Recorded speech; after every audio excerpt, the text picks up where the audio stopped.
আল্লাহর আইনের উপরে যদি কেউ কলম ঘুরান, বাংলাদেশ এমন ভূমিকম্পের কবলে পড়বে। এ মাহফিল সাক্ষী রেখে আমি বলি, 100 বছরেও ক্ষতির পূরণ আপনারা গুনে গুনে শেষ করতে পারবেন না। ডিজিটাল গুনবেন, দেশ ম্যাজিক্যাল হয়ে যাবে। আল্লাহর কসম, কোরআনের বিরুদ্ধে একটা আইন আল্লাহ তাআলা বরদাস্ত করবে না। ঠিক কিনা বলেন? আমরা আটলান্টিক মহাসাগরের ও প্রান্ত থেকে দেশ পরিচালিত হোক এটাও চাই না। প্রশান্ত মহাসাগরের অপর প্রান্ত থেকে দেশ পরিচালিত হোক ওইটাও চাই না। আমরা চাই আমাদের দেশ আল্লাহর কোরআন দিয়ে পরিচালিত হোক। এই যে নতুন করে একটা রায় হয়েছে, আপনারা দেখছেন না কিছুদিন আগে, এটিএম আজহার সাহেব হাফিজাহুল্লাহ ওয়া রাআহ, দেখেন আল্লাহ যার হায়াত রাখে তিনি কিভাবে বেঁচে থাকেন একটু চিন্তা করেন। উনার তো ফাঁসি কার্যকর হয়ে যেতে পারত। আল্লাহ রব্বুল আলামিন যেটা চান সেটা কেমনে ঘটে আল্লাহ প্রমাণ করে দিবে। আন্তর্জাতিক বিচার বিভাগীয় ট্রাইব্যুনাল করে যারা যুদ্ধাপরাধের নাম করে নিরস্ত্র নিরপরাধ নির্দোষ মানুষকে যারা ফাঁসি দিয়েছিল, এর এ টু জেড মিথ্যা ছিল সেটা প্রমাণ করার জন্য এটিএম আজহার সাহেবকে আল্লাহ এই পর্যন্ত বাঁচায় রেখেছে। ঠিক কিনা বলেন? প্রমাণ হয়ে গেছে, দিবালোকের মতো সত্য সব মহলে প্রমাণ হয়ে গেছে। নতুন করে তারা শাহবাগ কায়েম করতে চেয়েছিল, তারা কায়েম করতে পারে না। ঠিক কিনা বলেন? কিছুজন আসছিল আবার নতুন করে শাহবাগ কায়েম করবে। আল্লাহ পাক 5ই আগস্টের পরে বুঝায় দিয়েছে, ওই ইয়ারমুকের প্রান্তে খালিদ বিন ওয়ালিদ যেমন বলেছিল, আমরা একজন মরলে সাথে সাথে 10 জন দাঁড়ায় যাব। তার উত্তরসূরি ইয়ং জেনারেশন, এই প্রজন্ম এমন সাহস দেখিয়েছে, পুলিশ বলতে বাধ্য হয়েছে যেইটারে মারি ওইটাই মরে, পাশেরটা লড়েও না। আরে কথা কয় না? এই প্রজন্মের মুখে মুখে স্লোগান ছিল, উই ওয়ান্ট জাস্টিস। আমরা এই জমিনের ভিতরে জাস্টিস কায়েম করতে চাই, আদালত কায়েম করতে চাই, ইনসাফ ভিত্তিক সমাজ নির্মাণ করতে চাই। যদি আদালত কায়েম করতে চান, আল্লাহর কোরআন ছাড়া সমাজের ভিতরে ন্যায় ইনসাফের বিচার কায়েম হতে পারে না। এজন্য যদি আপনি দেখতে চান, 54 বছরে সব দেখছেন, এবার শুধু আল্লাহর কোরআন দিয়ে রাষ্ট্র চলুক এটা দেখেন, ন্যায় ইনসাফের ভিত্তি এই জমিনে কায়েম হয়ে যাবে ইনশাআল্লাহ। বলেন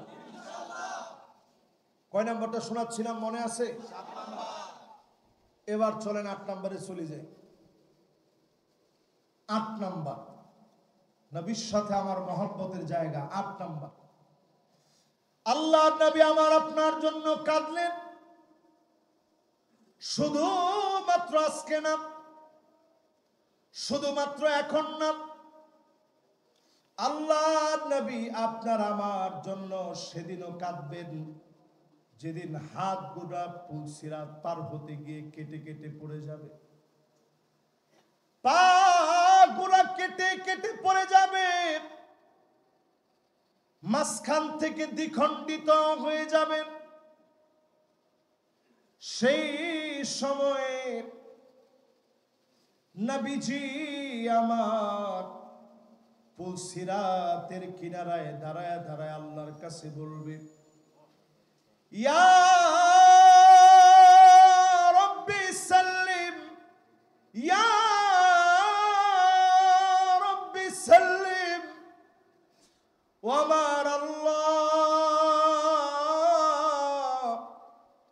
একটুখানি শান্তি দিয়ে দেন, উম্মত গুলারে একটুখানি মাফ করে দেন। নবীজি সেদিন বারবার আল্লাহর কাছে বলবে, আল্লাহর বড় দয়া লেগে যাবে, মায়া লেগে যাবে, যিনি উম্মতের মাফ করে দিবেন তিনি কে? মন থেকে কালেমা পড়তে শিখেন। কালেমার জন্য যত পরীক্ষা আসবে পিছপা হওয়া যাবে না। আমাদের প্রিয় মুফাসসির কলিজার টুকরা, আমার তো মনে হয় হাজার না লাখ লাখ আলেম কথা বলতে গেলে ওনার সুরের সাথে মিলে যায়, ওনার তেলাওয়াতের সাথে মিলে যায়, কণ্ঠের সাথে মিলে যায়। উনি শেষ একটা হাসি দিয়েছিলেন, এই হাসিটা দেখার পরে আমার মন বলতেছিল উনি মনে হয় দুনিয়ার বেশিক্ষণ নেই, জালেমরা মনে হয় উনারে বাঁচতে দিবে না। আমি হাসিটা দেখে নামাজে গেছি, নামাজ থেকে আইসা আমার প্রচন্ড বুক ব্যথা করতেছে। আপনজন চলে যাওয়ার একটা ব্যথা, এই ব্যথাটা আমার কাছে এমন ভাবে অনুভূত হয়েছে, প্রচন্ড একটা ব্যথা আমার বুকের মধ্যে চাপ মেরেছে। এই ব্যথাটার সময় আমার মনে হয়েছে যে হুজুর মনে হয় আর নাই। আমি মোবাইলটা হাতে নিয়েছি, একটার পর একটা ফোন আসতেছে। আমার ড্রাইভার সাক্ষী, সেখান থেকে নিয়ে আমরা হসপিটালে ছুটে গেছি। আমি দেখছি পঙ্গপালের মতো মানুষ চতুর্দিক দিয়ে এমন ভাবে আসছে, পুলিশের কোনো বাধা মানে নাই, জালেমদের রক্তচক্ষু ভয় পায় নাই, সব উপেক্ষা করে প্রিয় আল্লাহ আমাকে এক নজর দেখার জন্য বাদ ভাঙা পঙ্গপালের মতো সবাই ছুটে আসছে। সেখান থেকে ছুটে গেলাম, দেখতে পারি নাই, ছুটে গেলাম ওনার বাসায়। আমার কাছে মনে হয়েছে জালেম হইলেও তো একবার অন্তত ওনার স্ত্রীকে তো দেখতে দিবে, সেই সুযোগে যদি একটু শেষবারের মতো দেখতে পারি। বাসায় ছুটে গেছি, ওইখানে সারা রাত কাটিয়ে ফজরের নামাজের সময় 15 আগস্ট ফজরের নামাজ পড়তে গেছি। হুজুর এখনো হায়াতে আছে, মালিবাগ মাদ্রাসার মুহাদ্দিস মাওলানা আব্দুল গফফার সাহেব হুজুর এখনো হায়াতে আছে। আমি ওনার সাহসিকতার ভূয়সী প্রশংসা করি, আল্লাহর কসম করে বলি। ওই দিন ফজরের নামাজের পরে উনি সালাম ফিরায়া বসছে, বসা বলছে আমরা আমাদের প্রিয় একজন রাহবারকে হারিয়ে ফেলেছি। উনি শুধু বাংলাদেশের রাহবার ছিলেন না, উনি এই মসজিদের প্রিয় একজন মুসল্লি ছিলেন। সারা রাত মাহফিল করে ফজরের নামাজ তিনি জামাতের সাথে মসজিদে এসে পড়তেন। তিনি বলেই বলতেছেন আজকে 15 আগস্ট জাতির জন্য একটা শোক হয়ে গেল। উনার মতো একজন আলেম চলে গেছে, মাউতুল আলিমি মাউতুল আলম। একটা আলেমের মৃত্যু কেমন যেন জগতের মৃত্যু হয়ে যাওয়া। সব আলেম মরলে জগৎ মরে যায় না, কিন্তু আল্লামা সাইদির মতো আলেম মরলে জগতের মৃত্যু হয়ে যায়। তিনি আমার কাছে অনেকগুলো চিঠি লিখছেন, জেলখানা থেকে, জিন্দান থেকে, জেলখানা থেকে অনেক চিঠি লিখছেন। সময় সাপেক্ষে সব বলবো ইনশাল্লাহ, আমি ভয় করি না, একটা একটা করে সব জানাবো সময় সাপেক্ষে। জোরে করে আল্লাহু আকবার। আমি সেই দিন চিন্তা করলাম শুধুমাত্র মুসলমানেরা নামাজ পড়তে আসে না, প্রত্যেক নামাজের ভিতরে তালাজ্জুদুল ঈমান, ঈমানের স্বাদ নিয়ে ঈমানকে নতুন করে জাগানোর জন্য মসজিদে আসে। ঠিক কিনা বলে? তো প্রিয় ভাইরা আমার, এই কথা বলার উদ্দেশ্য হচ্ছে আমরা আমাদের প্রিয় আল্লামাকেও হারিয়ে ফেলেছি। আল্লাহ রাব্বুল আলামিন যাদেরকে পরীক্ষা নিয়েছেন, দুনিয়ার জীবনেই দেখবেন যদি পরীক্ষার প্রশ্নটা কঠিন হয় তাহলে বোর্ড কর্তৃপক্ষ বলে দেয় প্রশ্ন এবার খুব হার্ড হয়েছে, খাতাটা সহজ করে দেখেন, নাহলে পোলাপান তো পাস তো করতে হবে। আর যেই বছর পরীক্ষা খুব সহজ হয় তখন কর্তৃপক্ষ থেকে বলা থাকে এবার প্রশ্ন খুব সহজ হয়েছে, খাতাটা একটু হার্ড দেখেন। আমাদের জীবনে কয়টা পরীক্ষা দিচ্ছেন? আর আমাদের প্রিয় মানুষগুলো কি জীবনের শ্রেষ্ঠ জীবন, জীবনের সর্বোচ্চ পরীক্ষাগুলো দিয়ে দুনিয়া থেকে বিদায় নিয়েছে। আল্লাহ যেন এই জমিনের দিনকে কায়েম করে দেয়, পরে না আমিন। কয় নাম্বারটা ছিলাম খেয়াল আছে? 9 নাম্বার শুনেন আমার ভাইরা, সময় চলি যান, আমাকে সময় আসেনি, বিজ্ঞানের সময় আসেনি, মাশাআল্লাহ। এবার 9 নাম্বারটা শুনেন। সেই দিন আল্লাহ রাব্বুল আলামিন জান্নাতের ভিতরে সিংহাসনগুলা সাজায়া দিবেন, মানাবিরু মিন যাহাবিন, স্বর্ণের চেয়ারগুলো সাজায়া দিবেন, মণি মুক্তার চেয়ারগুলো সাজায়া দিবেন। আমার নবীকে সবচেয়ে সম্মানিত চেয়ারে সেদিন মালিক বসায় দিবেন। উলুল আযম পয়গম্বর নবীদেরকে আল্লাহ বসায় দিবেন। নবীজির পাশাপাশি সেদিন বসবে আমার নবী, সবচেয়ে সেদিন সেরা জায়গায় বসবে। নবীর উম্মতেরা সেদিন সবচেয়ে দামি জায়গায় বসবে। আল্লাহ পাক নিজে সেদিন কথা বলবেন, উপর থেকে মালিক সেদিন একটা ডাক দিবেন, সালামুন কাওলাম মির রাব্বির রহিম।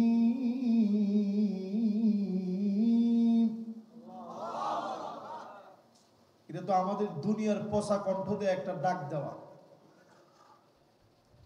আর সেদিন আমার আল্লাহ ডাক দিবে, সালামুন কাওলাম মির রাব্বির রহিম।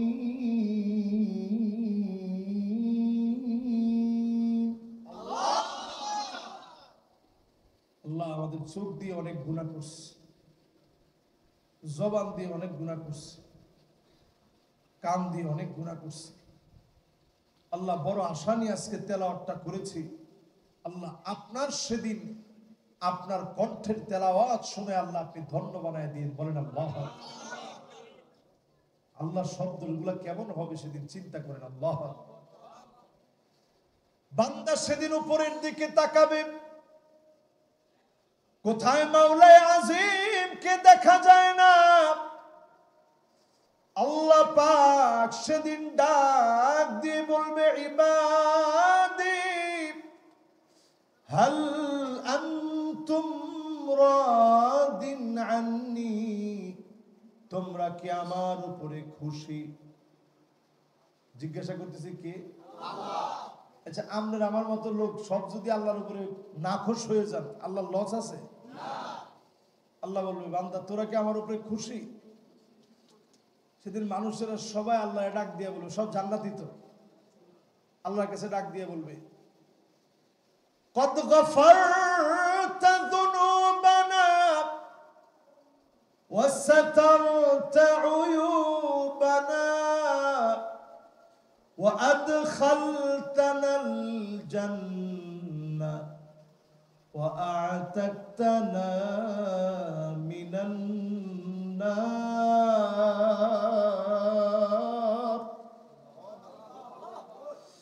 আয় আল্লাহ, আপনি জাহান্নামের আগুন মাফ করে দিলেন, জান্নাত দান করে দিলেন। কোটি কোটি মানুষের ভিতরে গুনাহ গোপন করে দিলেন, সব গুনাহগুলা মাফ করে দিলেন। কেমন করে খুশি হব না গো মালিক? আমরা খুশি হয়ে গেলাম। সেদিন আল্লাহ বান্দাকে বলবে, বান্দা খুশি? বান্দা বলবে খুশি।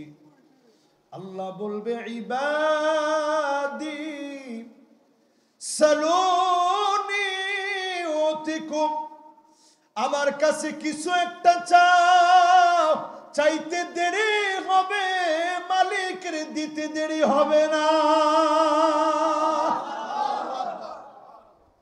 সব জান্নাতীরা বলবে, আল্লাহ কি চাবো? সব তো দিছেন, আর কি চাবো আল্লাহ? দুনিয়ার জীবনে আমাদের হয় না রে ভাই। আজকে মাহফিলে আসতেছি, একজন আমারে বলতেছিল, হুজুর ভাই ভাই মিল না, এই বিষয়ে ওয়াজ করেন। দেখেন মানুষ কত সহজ সরল, পাশে দাঁড়ায় কইতেছে হুজুর আমারই এরকম, তো হুজুর ওয়াজটা টাইট করে দিন। কারণ হইতেছে খালি বউ বউ, এই বউয়ের কারণে ভাই ভাই মিল নাই, হুজুর টাইট করে ওয়াজটা দিন। আহারে মুসলমান, কি সমাজ হয়েছে এখন! কিছু একটা দেওয়ার আগেই গরওয়ালি বইলা উঠে, আমি এত কিছু সহ্য করে সব সয়ে নিছি, এখন তুমি তোমার 1 টাকা কাউকে দিতে পারবা না আমার পারমিশন ছাড়া। উইদাউট মাই পারমিশন 1 টাকা কাউকে দেওয়া যাবে না।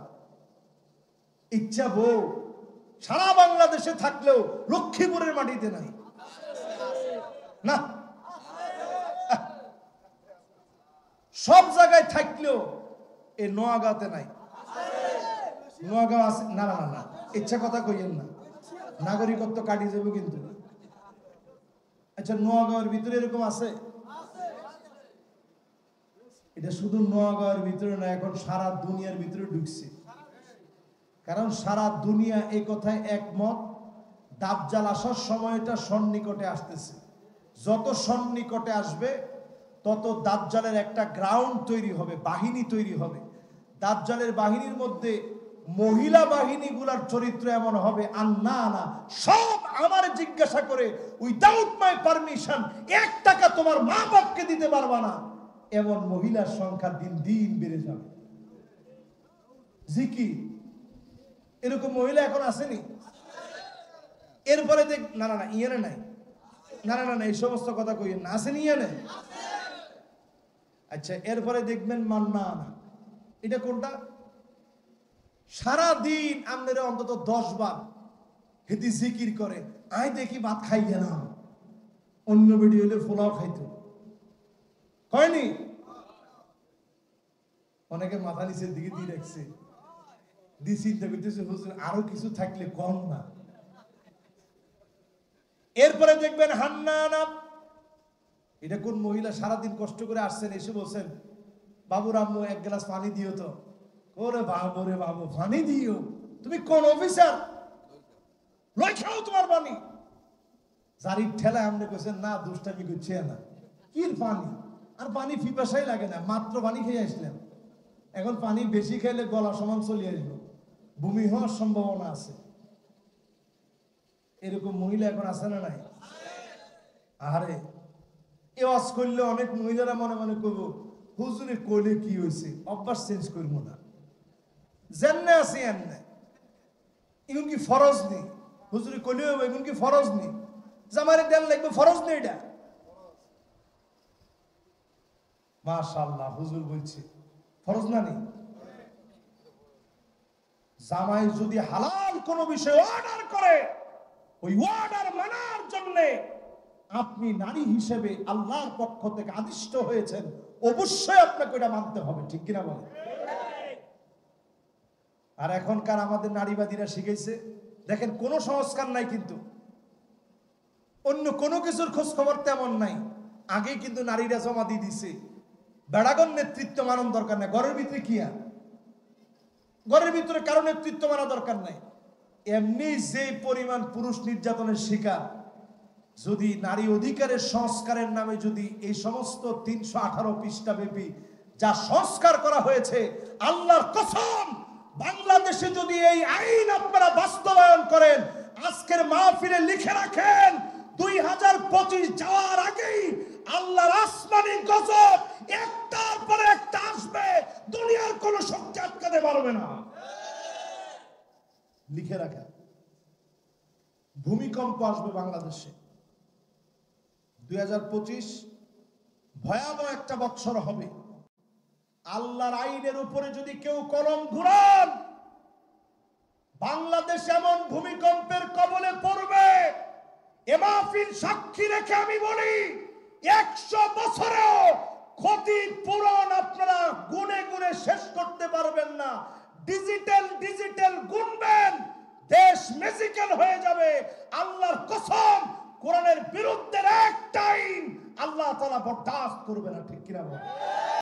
আমরা আটলান্টিক মহাসাগরের ও প্রান্ত থেকে দেশ পরিচালিত হোক এটাও চাই না।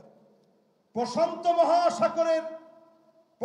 মহাসাগরের অপর প্রান্ত থেকে দেশ পরিচালিত হোক ওইটাও চাই না। আমরা চাই আমাদের দেশ আল্লাহর কোরআন দিয়ে পরিচালিত হোক। ঠিক আছে আমার ভাইরা? এরপরে আসেন, মান্নানা, আন্নানা, হান্নানার পরে আরো একটা নারীদের ভিতরে বৈশিষ্ট্য ঢুকবে শেষ জামানায়। এই বৈশিষ্ট্যর নাম কান্নানা। এটা কেমন? স্বামীর ছায়া দেখতে পারে না। স্বামীরে দেখা দূরে থাক, ছায়া দেখলে এটার মধ্যে পারে। আছে এরকম মহিলা? এরপরে দেখবেন হাদ্দা আঁকা, স্বামী কিছু একটা কিনে আনছে, দেখা মাত্র কি আনলেন, আহারে আমরা নজর ইচ্ছে কিনলে এটা টিকবো নি, কালারটা মরি যাইব, কালার টিকতো না, কালার মরি যাইব। কালার মরে না, মানুষ মরে যায়।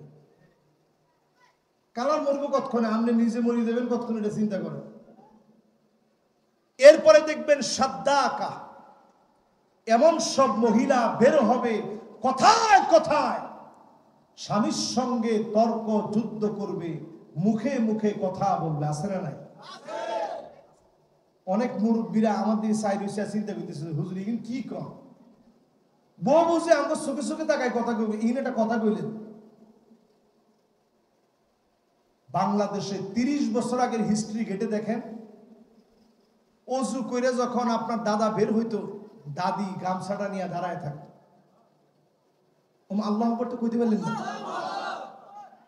অনেক মহিলা মনে মনে চিন্তা করতে পারেন যে হুজুর এটা কি ফরজ নেই? না, এটা ফরজ না, এটা আপনি সওয়াবের কাজ করলেন। ওই যে জামাই যখন অজু করে যাইতেছে, আপনি একটু গামছাটা দিচ্ছেন, উনি অজুর পানিটা মুছছে, যাওয়ার সময় আল্লাহরে কইছে, আল্লাহ আমার স্ত্রীটা এত ভালো, ফাহুয়া হাযুহু, ওই যাইতে যাইতে স্ত্রীর জন্য দোয়া করছে, আসার আগেই আল্লাহ দোয়া কবুল করে ফেলছে। জোরে করে আল্লাহ। আর এখনকার সময় রাস্তায় জামায় আডে আর বদদোয়া করে, আল্লাহ তুমি দেখো না আর কদিন বাঁচব। বর্তমান পরিসংখ্যান বলছে যেই পরিমাণ মহিলা আঙ্গুলের মধ্যে আংটি পরে, এর চাইতে অধিক সংখ্যক পুরুষ এখন হাতের ভিতরে রিং পরে, রিং। ঠিক নেই? এরপরে বাররাকা, মহিলারা মনে মনে কষ্ট পাইছে, একটু কইতাম না, না নাইলে যেতে আমারে লই লই আইছে, এতে আইতে আইতে খালি কইছে হুজুর এই ওয়াজটা দিয়েন। এই ওয়াজটা না দিলে তো হেমিয়া মনে মনে চিন্তা করবো যে কি রে হুজুর তুই এই ওয়াজটা দিল না। বাররাকা নামক একটা নারী বের হবে, সেই নারী এমন নারী হবে শুধুমাত্র মুখ কেন, হাত থাকিতে মুখে কিসে। ঠিক নেই? এখন এমন নারী আছে যেই নারী স্বামীকে পিটাইতে পিটাইতে ঘর থেকে বের করে, স্বামী আবার দৌড়ায় গিয়া পায়ের মধ্যে চাবি ধরেছে, মাফ করে দাও, ইজ্জত সম্মান আছে, যা ফিডার ইয়েনে ফিট। ঠিক নেই? সব ঠিক কইছে, জিগিনি বিয়ে শাদী করে নাই। আর জিগিনি বিয়ে শাদী করছে, 2-1 দিন মিঠা মাটি খাই ফেলাইছে, এগুলো কয় নাউজুবিল্লাহ নাউজুবিল্লাহ। এটার মধ্যে ঠিক কই ইজ্জত সম্মান সবটা হারাম, থাক দরকার নেই। এবার চিন্তা করেন, যতগুলা বলছি এই জমানায় এগুলা আছে না নাই? 30 বছর হিসনে যান, 30 বছর হিসনে পুরুষেরা খাটের তলে আইলিয়া ফাজন রাখতো, চিনেন নি গিয়া? কিয়া কয় আইলিয়া সিবা গে না না, এটা আবার মাইকে কইলে কব শাহ হুজুরে কি কইছে। এটার কোনো সময় আমল করা লাগতো না, এটা এনে রাখতো আর কি খাটের তলে। এটার কোনো আমল ছিল না, কারণ তখন তো এত লাইট টাইট ছিল না, কোন সময় সাপ চলিয়ে যেত, কোন সময় কি চলিয়ে যেত, এটা রাখি দিত আর কি।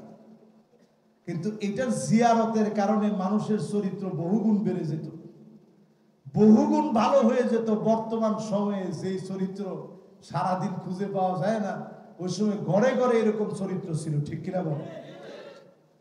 জামাইরে দেখলে মাথা নিচের দিকে, মনে হয় হুজুর আইছে, আপনি কইরা ডাকতো, আপনি কইরা কি কইরা। এরপরে যখন বাচ্চা কাচ্চা একজন হইছে, জিন্দিগিতে আর আপে টাপে কিছু নাই, বাচ্চার আব্বা। আর এখনকার সময় আসছে ফ্যাশন তুমি, আর তুমি কি ডাইরেক্ট নাম, আর ডাইরেক্ট নাম কি কদিন পরে তো আমরা ডাইরেক্ট গালি। ও আমি কোনো উচিত, হায় রে মুসলমান, কি সমাজ হয়েছে। এবার হুজুর এটা কিল্লিগা হয়েছে, এটা শুধুমাত্র মহিলাদের কারণে না, এতক্ষণ মহিলাকে কথা কইছে। এবার আপনি চিন্তা করেন, রাসূলুল্লাহর ঘরের ভিতরে খাবার তেমন ছিল না, কিন্তু ভালোবাসার অভাব ছিল। আল্লাহর নবী নিজ হাতে ঘরের ভিতরে ঝাড়ু দিতেন। কয়দিন দিছেন আপনি? জিন্দিগিতে দিছেন? নবীজি ঘরের মধ্যে আসলেই আগে খবর পাঠাই দিতেন, আম্মা জানদেরকে খবর পাঠাইতেন। আম্মা জানরা সেজে গুজে থাকতেন, আমার পরম শ্রদ্ধেয় নবী করিম সাল্লাল্লাহু আলাইহি ওয়াসাল্লাম আসছে, জোরে কোন আল্লাহু আকবার। আর এখন আপনি নিজে বাড়িতে আসি, সবচেয়ে সেরা, সবচেয়ে দুর্গন্ধযুক্ত কলা কাটছেন, এটা দাঁত টাক ভরিয়ে একেবারে সারখার অবস্থা, ওই জামাটা আপনি নিজে গিয়ে ফুটছেন। আর স্ত্রীও ঘরের ভিতরে এমন জামা ফুটছে আপনার চাইতে মনে চায় না। আর বাইরে যখন যায় ইস্তারি করা সুন্দর জামাটা পরে তখন বের হয়। অথচ রাসূলুল্লাহ ঘরে ঢোকার আগে আনাসকে পাঠিয়ে দিতেন, খাদেমুর রাসূল, তিনি গিয়ে বলতেন আল্লাহর হাবিব আসতেছে, জোরে কোন আল্লাহু আকবার। নবীজি ঘরে ঢুকে আগে সালাম দিতেন, স্ত্রীদের প্রশংসা করতেন। নবীজি সাল্লাল্লাহু আলাইহি সাল্লাম চোখে যদি পানি দেখতেন, আম্মা জানদের চোখ মুছে দিতেন।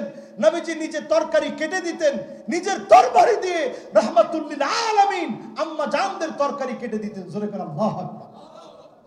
এখন মোটামুটি মহিলারা খুশি হইল যে হুজুর এখনকার ওয়াজ ঠিক আছে। ঝাড়ু দিব বেড়ারা, তরকারি কাটি দিব বেড়ারা। হ্যাঁ, ব্যবহারটা ঠিক হইলো, কেন দিব না? ওমা কোন কেন দিবেন না? আল্লাহু আকবার কোন। এখন কারেন্ট না থাকলেও আজ চলবে ইনশাআল্লাহ কোন।